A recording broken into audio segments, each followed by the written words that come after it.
Hola, vengo con un libro que dice: en esta fábula, una simple sopa contiene casi toda la sabiduría del mundo. Os recuerdo que este libro es uno de los clasificados dentro del ciclo de TCA y podéis encontrar más libros como este si accedéis a la carpeta Bocado Indómito. Sopa de abuelo, de Mario Schatz. Abrimos el libro y hay un corazón. Abrimos el libro, pasamos página y hay una cuchara. Las ilustraciones son de Albert Asensio. Para Maya, con cariño sopero, papi. De todos los apetitos, el más difícil de saciar es el hambre de los milagros. Cuando aparecieron las primeras golondrinas y el aire fue tibio más allá de los pinos, Catalina decidió dejar de hablar y comenzar a morir. La explicación que sobre la anorexia dieron en el colegio no amilanó a sus 13 años. Se creía fea y sentía gorda, nada atractiva. Sus pechos eran botones desleídos y sus ojos ni verdes ni grises, ni tristes ni alegres. Ningún chico la miraba con interés y sus coquetos andares no llamaban la atención. Primero rechazó la carne, luego las legumbres y por fin las verduras y la pasta. Si tan simiesca la creían, solo se quedaría con el recuerdo del sabor de las frutas. No faltaba amor en la vida de Catalina. Estaban sus padres y su hermano pequeño, una perrita llamada Agua, y la tía María José, que tras la frustrante consulta con los médicos fue la primera en darse cuenta del carácter psíquico del dolor de su sobrina y de la vertiginosa carcoma que postraba su voluntad. «Probaremos con las flores», dijo la tía María José, una mujer rubia de mediana edad que repartía sonrisas con la misma facilidad con que recomendaba esencias de clemátide, amapola o espino albar. Pero los días pasaban entre el filo de las preguntas y la ausencia de respuestas. Catalina se esfumaba, sus huesos comenzaron a notarse bajo la piel triste, sus amigas no podían evitar lagrimear junto a su lecho, y el agua cargada de vitaminas apenas si mantenía vivo el brillo de sus ojos. «¿Quieres irte, verdad?», le preguntó su madre. «Ni siquiera eso», respondió Catalina. «No tengo nombres para este absurdo, palabras para esta nada». Lo extraño era que cuanto más delgada estaba y más cercano a una pálida máscara parecía su rostro, más brillantes eran sus sueños. Imágenes fantásticas y retazos de otras vidas succionaban la suya y deformaban sus horas. Que sus sueños fueran mejores que su realidad empeoraban las cosas, ya que daba alas a su oscura determinación, haciéndole pensar que todo lo que era posible en la vida estaba lleno de posibilidades en la muerte. Fracasaron las flores y la música y las bellas y buenas palabras de los psicólogos que intentaron rescates desde todos los ángulos de su postración. Aunque está débil para llevar el cómputo de lo que disminuía el peso, esperanzas y deseos, Catalina no perdía ni por un instante la conciencia del cotidiano adiós. El caso es que uno puede enamorarse de su destrucción tanto como de su renacimiento, dijo su tía María José, la de las terapias florales. En situaciones así, por ajustados que sean, los comentarios familiares no nos libran del agujero negro en el que hemos perdido el ánimo. Fue cuando peor estaba que se les ocurrió contárselo al abuelo Ezra, que vivía en otra ciudad y a quien no le habían dicho nada para no alarmar sus felices días de jubilado. Él sabía lo que era el hambre, la desesperación y la soledad, pero tenía el ánimo sereno de los que aman los colores, la cocina y los perros, de modo que se presentó a los 2 días con su caja de acuarelas, sus pinceles chinos y la determinación de averiguar que había convertido a su nieta en un fantasma de sí misma. Era cierto que no era guapa, ni muy simpática, pero tenía una sonrisa encantadora y le gustaba pensar en ríos profundos y situaciones extrañas. De inmediato rechazó la palabra anorexia, reemplazándola por el disgusto de vivir. «Hola, abuelo», dijo Catalina con una media sonrisa. «Siento mucho que me veas en estas condiciones». «Todas las condiciones forman parte de lo que somos. El negro está allí para la melancolía y el blanco para la gracia pequeña. Y en medio el resto de colores para apreciar los matices del mundo». Eso era algo de lo que siempre le gustaba hablar, los matices del mundo, la infinita variedad de sus hojas, cristales y seres vivos. «He venido para sacarte de esta situación», le dijo. «No sé si podrás, abuelo», respondió Catalina. «Lo intentaremos juntos, pequeña». Ezra aprovechó un momento en que su nieta dormía para ir a la cocina y hablar con su hija. Prepararía una sopa, pero no una sopa cualquiera, sino un caldo vivo y fragante que pudiera ingerirse con todos los sentidos, ni demasiado fluido ni espeso, pero antes pintaría delante de Catalina todos y cada uno de sus ingredientes. «No pensarás que una simple sopa», dijo la madre de Catalina, «la sacará del plan de su inanición, ¿verdad?» «La sopa es lo de menos», respondió Ezra. «Lo que de verdad importa es la receta y mis acuarelas». «Tu ingenuidad me asombraría si no la conociera bien. Nunca pasó de sus buenas intenciones, papá».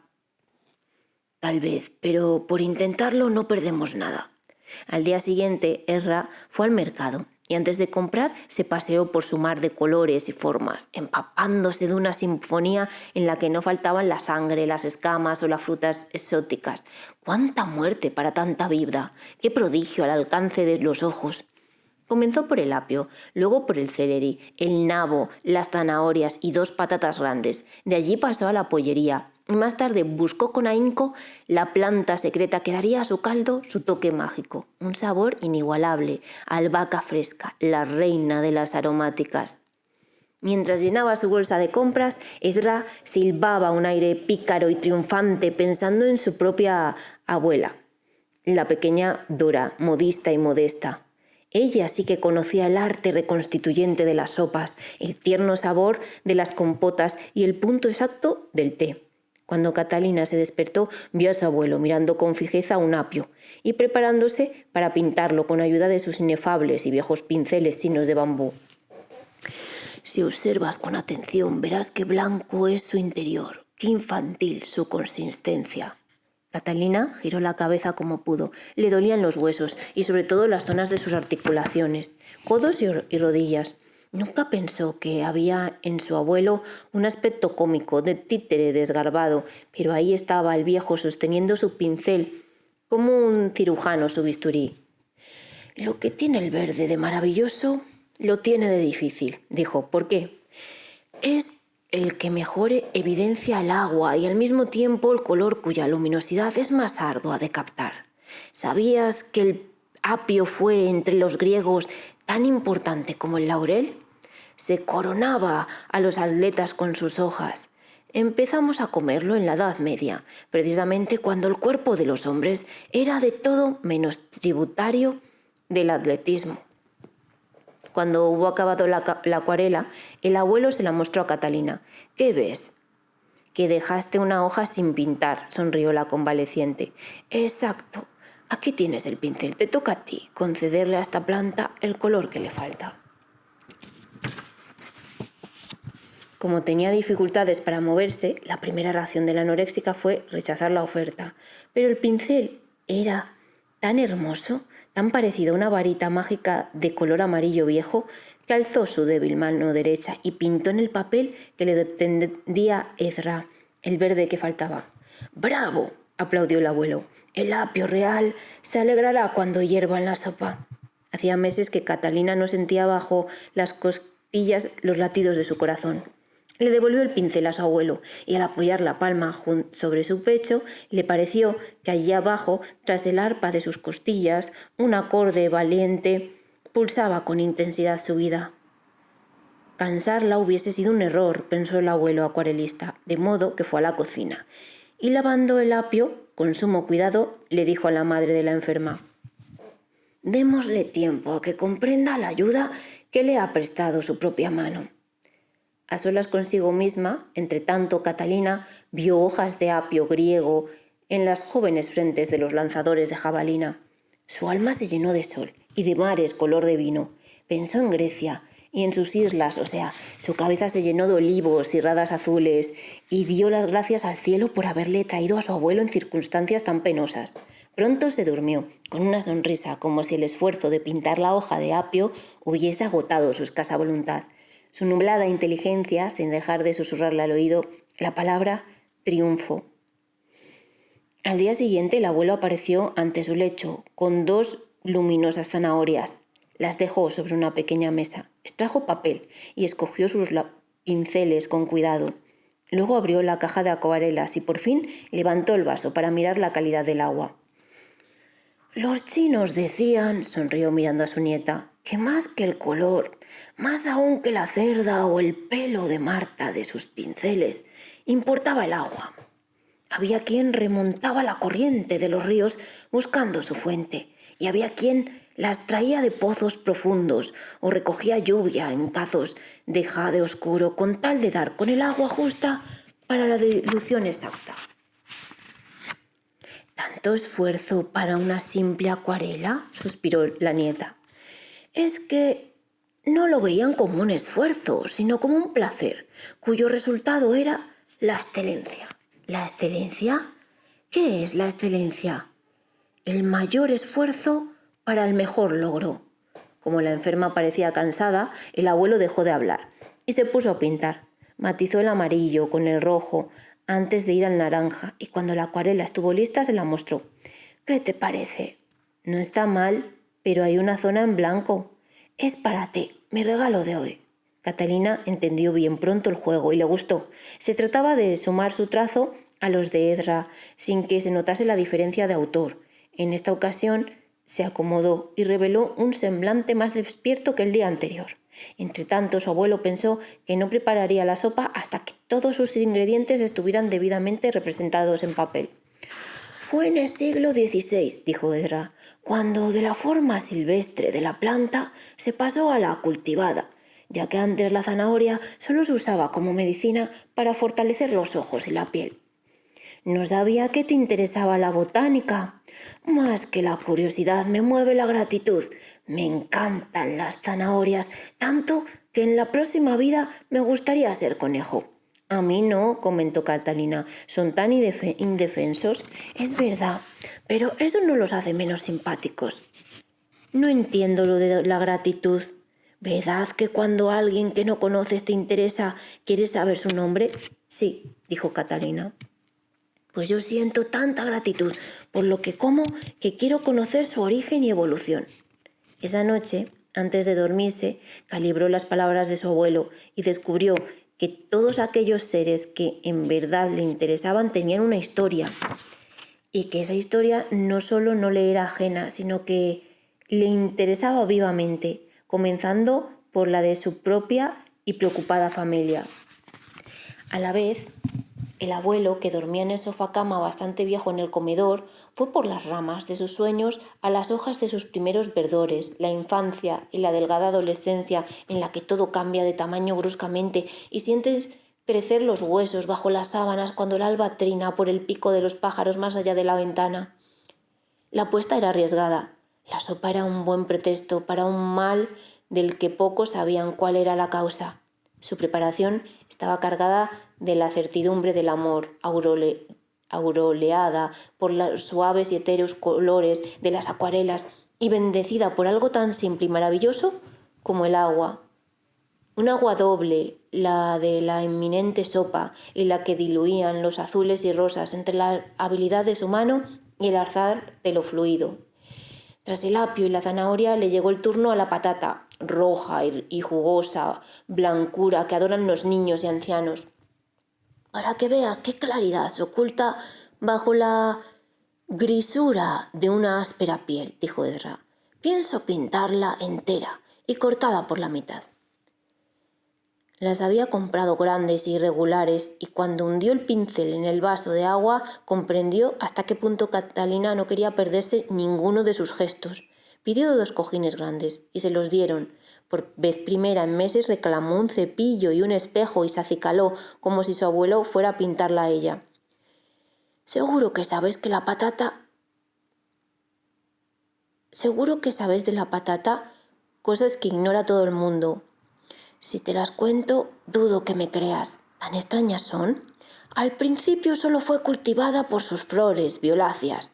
No te creo. Un caso raro, sin duda, porque primero viene el hambre del estómago y luego el de los ojos. Nunca he visto la flor de la patata. Pues no está nada mal, Catalina, nada mal. Pero lo que sigue es aún más asombroso. Un cuento que narran los indios del antiplano en Bolivia y Perú. Dice que las estrellas venían a robar patatas a los campos de los hombres, porque carecían de algo tan sabroso en el cielo. Eso en el supuesto de que las estrellas tengan manos y piernas como nosotros, a menos que robaran las patatas con la delicada luz de sus haces. En el cuento son seres como nosotros, solo que más bellos y enamorados hasta tal punto de nuestra tierra que se pasan eternidades mirándola. Catalina sonrió y observó la gracia con que la vieja mano de su abuelo Edra pintaba la patata. Veo que no has dejado ningún rincón vacío para que lo llene yo, abuelo. Si miras con atención el tubérculo, verás algo poco común. «Un brote», dijo excitada la paciente. «Por algo se empieza», rió el pintor. «Toma mi pincel». «Has respondido a la luz como tu mano a tu deseo». «¿Pintarás esas flores para mí, abuelo?» «Por supuesto, querida Catalina. Tengo buenas reservas de violeta en mi mochila». Rieron juntos, se tomaron de la mano y el calor del tacto los reconfortó a ambos. Pero ni aun así el hambre volvía o el apetito hacía su aparición en la mente de la enferma. Curiosamente sí la sed.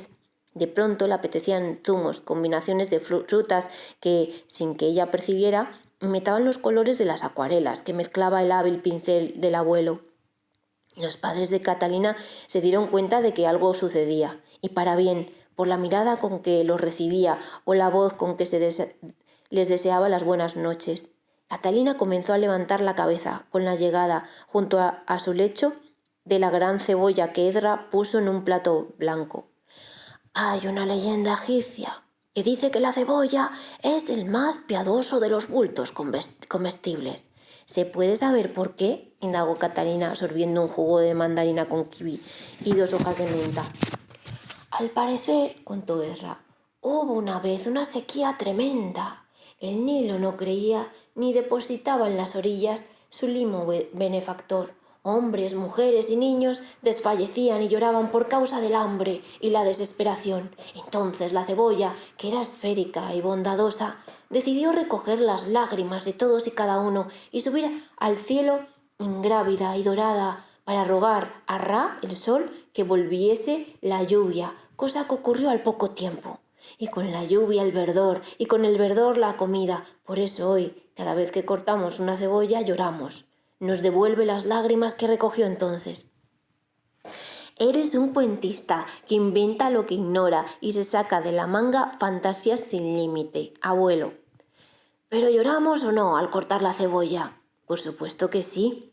Sobre este hecho se erigió el cuento. Sobre ese cuento, una relación. Sobre esta relación, un asombro. Sobre este asombro, la felicidad de un parentesco. Visto así, Edra, satisfecho, no continuó hablando. Su pincel pintó la cebolla con cuidado, dejando un círculo en blanco para que su nieta hiciese su parte. Y así llegó el día del pollo, que Edra llevó al dormitorio de su nieta en 2 preciosos cuartos sobre un plato de loza. «La carne me produce náuseas», dijo Catalina. «¿Por qué?» «No me gusta que se tenga que matar para vivir». «Eso no le gusta a nadie, querida, pero es la ley». «¿Qué ley?» «La de la cadena trófica, ya sabes. El herbívoro vive de plantas, el carnívoro del herbívoro y nosotros los humanos de ambos». «Pero se puede ser vegetariano, ¿no?» «Los parásitos y las bacterias que viven en tu cuerpo no lo son. Por otra parte, las lechugas y las frutas están vivas, lo que seguramente te molesta en la sangre animal». «Lo que seguramente te molesta es la sangre animal». «Es verdad», dijo Catalina, que llevaba un par de días en pie, bastante más animada de lo que ella misma imaginaba. «Hay sangre en el nacer, a veces en el morir, y casi siempre cuando nos lastimamos, y no por eso dejamos de reír».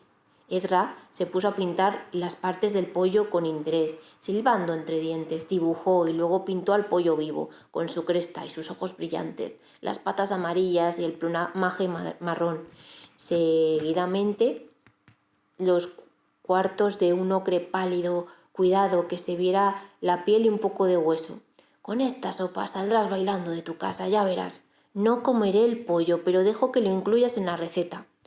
Como te parezca, preciosa, pero ahora quiero que pienses un segundo en esto. El pollo nace 2 veces. La primera de su madre la gallina y la segunda por su propio pico, que como ves he dejado sin pintar. ¿Para qué te ocupes tú de eso?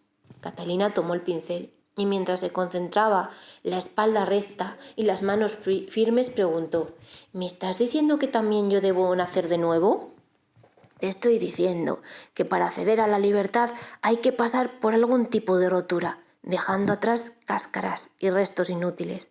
No tengo pico, abuelo, rió Catalina, pero tienes boca y palabras, puedes pedir socorro o cantar, puedes crecer o sucumbir, como sucumbiría el pollito si no fuera por su pico. De pronto, algo sucedió en el corazón de la paciente anoréxica. Una pequeña luz, una chispa de muchos colores, los de las acuarelas tal vez, recorrió su pecho. El abuelo Ezra seguía un guión o una pauta y no parecía la primera vez. Mejoraba, era evidente que mejoraba. Tenía un creciente interés por esa sopa, es decir, comenzaba a tener hambre. El viejo pintor reapareció con un enorme puerro. He aquí el puerro cebollón, la más vieja de las verduras que participará de nuestra sopa. ¿Vieja por qué? ¿Por qué vieja? Porque se necesitan 2 años para que adquiera este aspecto tan lozano, dijo el acuarelista. Pintó su barba, el verde gradual, y mientras lo hacía tarareaba feliz. No te olvides de mi parte, abuelo, dijo Catalina. A esta altura se había incorporado y mordía una manzana. Se la había traído esa manzana Ezra para comentarle algo sobre su intenso color de vino y frambuesa. Ya está, aquí tienes, comentó el abuelo. No veo dónde debo pintar. Observa con más atención. Aquí ya veo, gritó alborazada Catalina. Eran 2 raíces dibujadas pero no pintadas. Mientras las llenaba de color, la nieta le pidió a su abuelo que le dejara oler el puerro y cuando lo hizo su fragancia le pareció tan exquisita que esbozó un gesto de satisfacción. La tierra ama los bulbos, dijo enfático Ezra. Entiendo que la cebolla y el tulipán lo sean, comentó Catalina mientras limpiaba el pincel de bambú. Pero ¿también lo es el puerro? Casi. Es primo hermano del ajo. Decir que la tierra ama los bulbos es conferirles sentimientos y emociones. Por supuesto, y bien fuertes que son. En todo caso, no deben parecerse a los nuestros. Hay lugares en el mundo en los que la tierra y el hombre dialogan con felicidad, querida mía. Pues deben de estar muy lejos de aquí. Lo están. Me gustaría conocerlos. Lo harás. Aquel lo harás estuvo dando vueltas en la cabeza de Catalina mucho después de que su abuelo se marchara. A la altura del puerro, la muchacha había recuperado su coquetería y probado puré de patatas y papilla de manzana con plátano y miel, como cuando era pequeña. De algún modo desandaba un camino para escoger otro. Lo extraordinario era que todo eso estaba ocurriendo puertas adentro y sin pensar en el afuera, el qué dirán de sus compañeros de colegio, incluso sus padres. Catalina esperaba cada día la llegada de Ezra y cuando éste se demoraba unos minutos se ponía impaciente, temiendo que la sopa prometida no se materializara nunca. Hoy toca pintar este trozo de calabaza, dijo Ezra. Aunque había comprado casi todos los ingredientes de la sopa días antes, deliberadamente iba mostrándoselo uno a uno. Es la que otorga un color dorado a nuestro plato y sobre todo un sabor ligeramente dulce. Cuando pienso que las calabazas fueron, prosiguió el abuelo, nuestros primeros vasos y recipientes, no puedo dejar de mirarlas con ternura. Vivas son deliciosas y muertas, un ejemplo de servicio. Y luego está esa fiesta, ¿cómo se llama?, se preguntó Catalina. Ah, sí, Halloween. El abuelo preparó sus pinceles e hizo caso omiso de lo dicho por su nieta. Tampoco le importaba esa fiesta. Pintó el trozo de modo realista, destacando las semillas y los filamentos y la rugosa y dura piel. Mientras tanto, y por primera vez en meses, Catalina se había duchado sola, vestido y hecho su cama con primor. Por lo que veo, dijo de pronto, ¿te has olvidado de mí? ¿Por qué? Has pintado el trozo de calabaza completo. No, señorita, de ningún modo. Usted mire con prisas. Y la gracia, como en todo, está en el detalle. Efectivamente, había una semilla muy pequeña sin pintar que bien pronto se asemejó a las demás. Catalina, que no había pintado más que en el colegio y no destacó por su talento en el trazado de la línea o el uso del color, descubrió que había algo peculiar, maravilloso, en ese juego al que ambos jugaban. Y ahora, dijo con orgullo el abuelo, ahora le toca el turno al maíz, joya del sabor, símbolo del cambio de piel y de vida.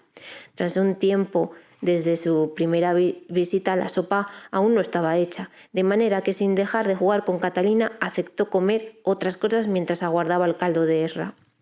Entre los pueblos precolombinos, dijo el acuarelista cocinero, y por la vellosidad de la panocha, el maíz era una criatura ritual que presidía todas las ceremonias. Un niño podía entretenerse todo un día con una mazorca, dejarla secar y hacerse un juguete, mientras que un adulto la ponía a fermentar para hacer su bebida favorita.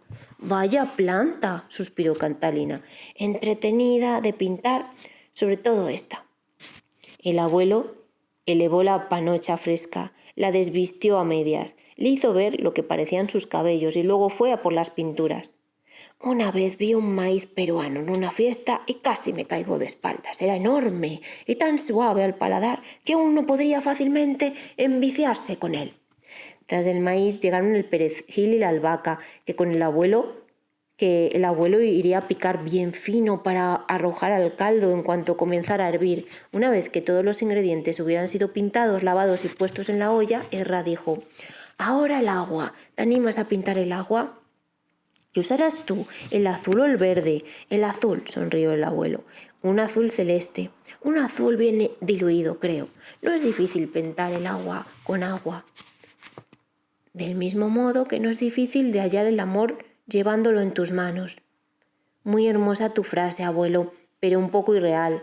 La realidad es todo, pequeña. Tu sueño, tu dolor, tu fantasía, tu falta de ganas de vivir, tu pasión, tu miedo, tus pérdidas y tus encuentros».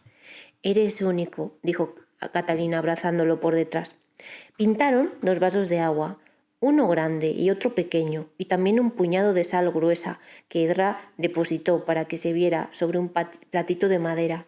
Pero no todo iba a ser tan fácil para la joven anoréxica.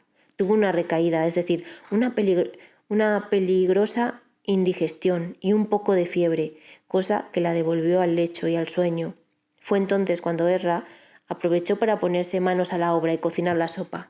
Pidió estar solo en la cocina, puso un poco de música agradable, el concierto para arpa y flauta de Mozart, dispuso cada uno de los ingredientes con gracia, sonriendo al evocar a su pequeña abuela.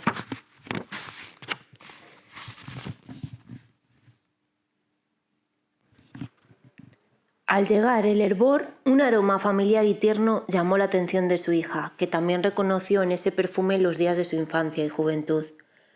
«Has hecho mucho, papá, pero ya ves, sigue débil». «Hay que dosificarle el entusiasmo, eso es todo». Mientras su sopa seguía el gradual camino de la cocción, Esra buscó la carpeta con las acuarelas y las ordenó tras repasar aquí y allá sus detalles. Serían para Catalina, su receta visual, su tabla de cromática a salvación. No sabía bien por qué había procedido así, se le ocurrió que podía resultar y eso era todo. Cuando Catalina despertó, vio al cocinero y acuarelista a su lado con un tazón humeante. Él le tendió la carpeta y ella se incorporó para mirar otra vez las imágenes que había contribuido a pintar, poniendo un marrón aquí y un suavísimo verde allí. «Bebe, preciosa», dijo Esra. «Eres un brujo, abuelo», comentó la convaleciente. «Tal vez», rió él. Exclamó la muchacha, «deliciosa». «Es algo simple y al mismo tiempo complejo». «¿Por qué?» «Simple, porque los ingredientes son comunes, y complejo porque las manos, el tiempo, la escasa sal, los toques de albahaca y perejil y el chorro de aceite de oliva tienen que amalgamarse y fluir, tienen que haber acuerdo en el hervor y el asentamiento posterior. Es sabido que dos personas que cocinan el mismo plato producen sabores diferentes. Tendré que tomar un curso intensivo de cocina y de acuarela contigo, abuelo. Cuando quieras. Ese fue el ecuador de su corazón, ya que a partir de aquella sopa los días le musitaron al oído canciones y promesas. La luz le ofreció a sus ojos tantos matices que Catalina no daba abasto para registrarlos todos. Vivir es un milagro, dijo el abuelo. Lo demás, torpes y vanos comentarios que hacemos por el mero gusto de incordiarnos a nosotros mismos. Regresó el apetito, reapareció el buen humor, retomó sus estudios con tanto ahínco que recuperó el tiempo perdido ante la mirada de asombro y admiración de sus compañeros. Incluso le pareció que los chicos la observaban con un interés no exento de sensualidad, pero ni le habían crecido los senos ni su manera de andar había cambiado. Eso sí, llevaba puesta la sonrisa a todas partes, y cuando le preguntaban cómo se había curado, Catalina respondía: «Pura sopa de abuelo». Sin embargo, ella presentía que había algo más, la coincidencia entre su oscuridad más grande y su claridad más pura. La había llevado en un vehículo de colores y fragancias a los mercados del mundo y le había mostrado hasta qué punto el sacrificio es tan inevitable como sagrado. Por un momento pensó que tal vez había agregado a su sopa alguna vieja pócima, un remedio para el mal de amores, o quizá había preferido ensalmos y sílabas de poder. Pero luego pensó que de ser así, él se lo hubiese dicho del mismo modo y con la misma sencillez con que historiaba cada hortaliza y limpiaba cada verdura. Y entonces, en el momento en que sus pies se volvían a firmar con fuerza en la tierra y su futuro se dilataba en nuevos intereses y proyectos, el que cayó enfermo fue él, Ezra, el abuelo. La gripe se le convirtió en una angina de pecho y ésta en un infarto cerebral del que nadie está a salvo. Era un hombre mayor, cuya salud no había sido mala, pero que ya había pasado la edad del buen sistema inmunológico. Los padres de Catalina no se habían habituado aún a la recuperación de su hija cuando se vieron abocados a ocuparse de Ezra, que estuvo unas semanas en cuidados intensivos oscilando entre la vida y la muerte. Aunque le prohibieron a la muchacha que lo viese, pensando que eso le haría recaer en el dolor y la apatía, Catalina insistió y logró, durante breves momentos, sostener su pálida mano, semejante a un pájaro muerto. Observó con atención sus manchas dorsales y las callosidades, las huellas del tiempo, sin dejar de ver al mismo tiempo la habitual con que había empuñado sus pinceles de bambú. El pronóstico sobre su estado era reservado. Si acaso no recuperaba, tardaría en volver a hablar con normalidad o incluso a caminar. Al cabo de 8 días se decidió que volvería a su casa, pero como vivía solo y no había medios para pagarle una enfermera, Catalina dijo que le cedía su dormitorio y que ella pasaría al comedor. «¿Estás segura?», le preguntó su madre. «Un anciano no es una persona fácil», dijo la tía María José, que volvió a insistir con las flores, logrando que el enfermo aflojara un poco la boca para sonreír, pero no para hablar.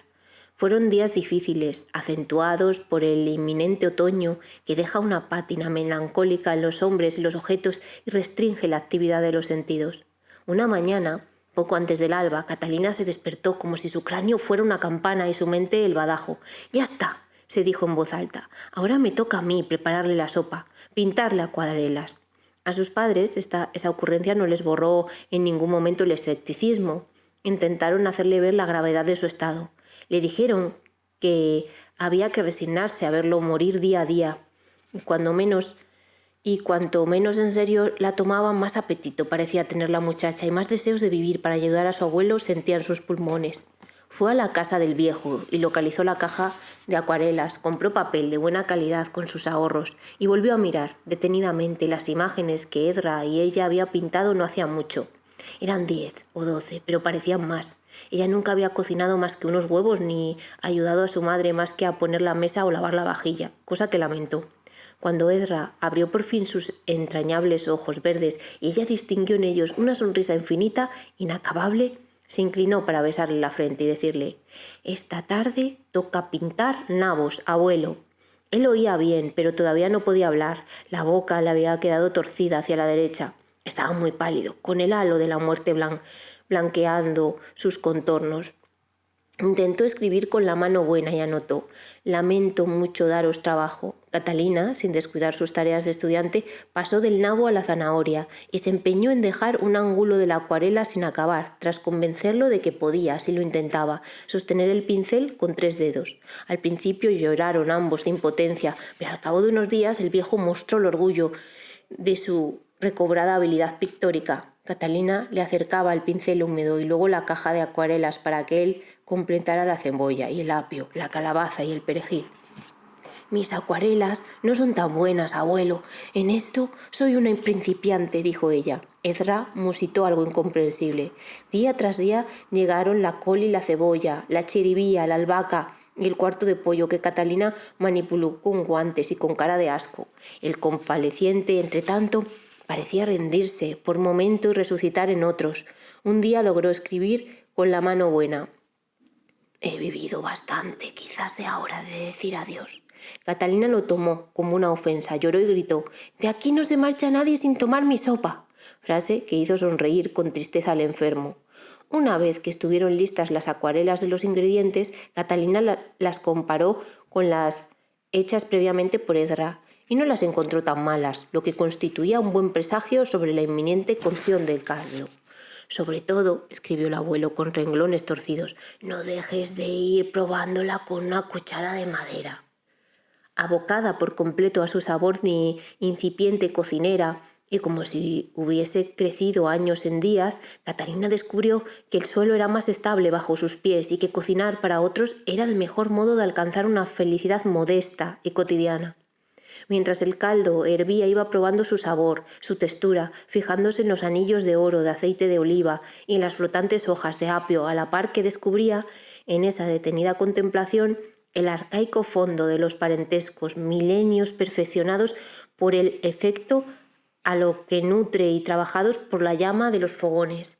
Esa sopa no era únicamente una sopa, la mera cocción de verduras, carne y sal constituía una obra de arte transmitida por incontables manos sin duda más hábiles que las suyas, cuyas sombras bailaban en la pantalla de los siglos. Y entonces, al saberse parte de una tradición digital, miembro del clan de los soperos, le vinieron unas ganas asombrosas de llorar y reír a la vez. Qué fantástico era ese momento, qué rico el instante perfumado que iba de la olla a su nariz. Ninguna primera sopa es en realidad un logro. Para que sus ingredientes se fusionen sin perder su vívida individualidad, son necesarias muchas horas de cocina. Calcular bien los momentos de remover y de desalar, estudiar las volutas del vapor, la música dispar de la ebullición con su sordo gorjeo, al mismo tiempo que experimentamos el gozo de un reconocimiento que disuelve las edades. Catalina era ahora su abuelo, como este.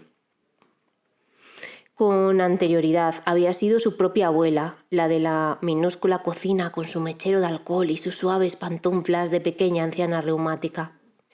«Todo pasa, pero la sopa permanece», le dijo la muchacha acercándole un tazón humeante.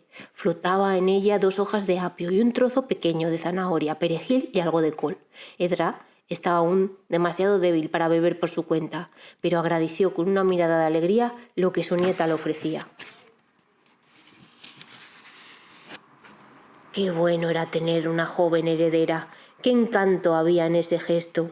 Los objetos se dispersan, los saberes se concentran, pasan las generaciones entre crestas y honduras semejantes a olas en el mar de la vida, pensó Ezra. ¿Y cuál es el secreto de ese vaivén, la gracia de esa espumosa crepitación de efímeras biografías? Transmitir, enseñar, aprender, admirar, amar, distintos verbos para una sola función, la de nutrirnos unos de otros, los jóvenes de los mayores, el presente del pasado, el hoy del ayer, confortados por el contenido de una olla como las hadas por sus viejos calderos repletos de hierbas para la seducción y el perdón. Catalina lo ayudó a sentarse y notó que había perdido peso, parecía de hojaldre y su piel transparentaba aire y luz. Su fragilidad la asustó y él se dio cuenta. Después de saborear la sopa, Ezra suspiró. Para entonces ya hablaba, con un timbre de voz apenas si audible. Los antiguos chinos, musitó, cifraban en la hoja un ye, que también significaba cabeza, el misterio de la felicidad. ¿Por qué razón?, indagó Catalina. Antes pensaban que era porque la hoja construye vida con luz. Luego que era por su verdor. El abuelo se detuvo, fatigado. La sopa le había dado fuerzas, pero no demasiadas. Ahora veo que el motivo es otro, explicó el anciano. ¿Cuál?, quiso saber la nieta tomándole la mano. Cuando acaba su ciclo, se desprende con facilidad, se vuelve amarilla o roja y cae. Cae entre brisas, vientos y lluvias. Cae a tierra tras haber surgido de ella. Pero hay árboles de verdor perenne, árboles cuyas hojas no caducan. Lo sé, Perennifolios, dijo con orgullo Catalina. lo sé, suspiró Edra, lanzándose cuenta de la interrupción que había en el razonamiento de su nieta. Hay árboles muy, muy longevos. La duración no es lo esencial, querida mía. ¿No? Lo esencial es la intensidad, el sentido. Comprendo. ¿Por qué habría de haber más felicidad en la hoja que asciende que en la que cae? Supongo que porque la vida es preferible a la muerte. De otro modo, no hubieses venido a rescatarme con tus colores y tu sopa. Sinceramente, querida mía, no tenía la menor idea de cómo ibas a reaccionar. Se quedaron en silencio, largo rato, mirando por la ventana de la habitación hacia la calle. Esa tarde, Edra se levantó, dio unos pasos. Catalina estuvo un rato hablando con su madre y luego salió con amigos, contentos de haberla recuperado, pero escépticos frente a los poderes del abuelo Edra, poderes que ella no cesaba de exaltar. El otoño estaba en sus comienzos, se veían higos, membrillos y las primeras mandarinas cuya acidez era menos admirable que su color. El acuarelista tuvo un sueño. Recogía rayos azules, amarillos, rojos, azules, verdes y anaranjados y los paseaba por un prisma de cristal hasta que volvían a fundirse en la luz blanca que los había contenido. El sueño atravesó su dormir con el halo del regocijo. Había una asombrosa naturalidad en el modo en que los rayos volvían a su fuente. Se despertó una vez más para ir a orinar y al volver a la cama se dijo que únicamente el amor conoce reversibilidades y va en rescate de lo perdido. Al mismo tiempo, amor era una mera palabra que no abarcaba ni sus componentes ni su miríada de efectos, un vocablo cuyo más aproximado sinónimo era sí, sí, sí, 3 veces, y todas las que fueran necesarias. Le pediría a Catalina que lo llevase a pasear. Irían a una plaza a mirar los juegos de los niños y la manera en que los árboles acusaban la llegada del otoño, sus dulces y adioses. Quiero que seas sincero, abuelo, y que sin apelar a tus metáforas e historias me digas qué tal estaba mi sopa. Mejor que la mía, sin duda. ¿Seguro? Mientras la bebía, no podía dejar de pensar en que la habías hecho para mí, lo cual mejoraba su sabor, acentuaba su gusto. Eres un zalamero. Lo soy. Las tangentes por las que te sales, originales y espléndidas, ¿son voluntarias o fortuitas? Lo ignoro. La geometría no es mi fuerte. Se sentaron frente a un arce japonés que estaba situado entre 2 moreras. Catalina tomó la mano de su abuelo y la apretó con fuerza. Quería que ese instante no acabara nunca. Tanto disfrutaba del rumor infantil de los juegos cercanos y de la pereza de un gato que dormía al sol. «¿Qué, abuelo, estás bien?» Edra callaba, pues tenía la sensación de haberlo dicho todo, así que asintió con la cabeza. También para él aquel instante tenía el aspecto de un tesoro que revela su paradero. Una súbita brisa hizo caer varias hojas al suelo. Catalina desvió la mirada para que no se le notara la melancolía que paralizaba sus mejillas, pero al notar que su abuelo llevaba su mano a los labios con el propósito de besarla, lo miró con orgullo. «Amamos a quienes nos hacen libres e independientes», dijo al fin, con un hilo de voz. «Justamente porque al alejarnos de ellos nos acercan más y más a nosotros mismos». Fue al alba, discreta y suavemente. Fue al alba, que el sueño se llevó a Ezra a los vastos aposentos del sol. Su familia lo lloró mucho.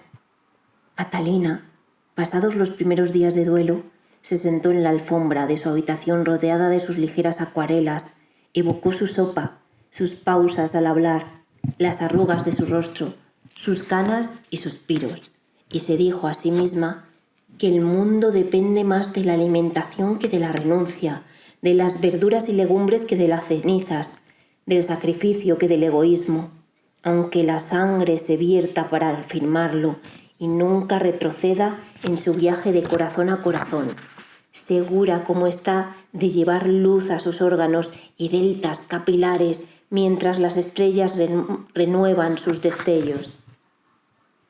Mientras las estrellas renuevan sus destellos. Fin.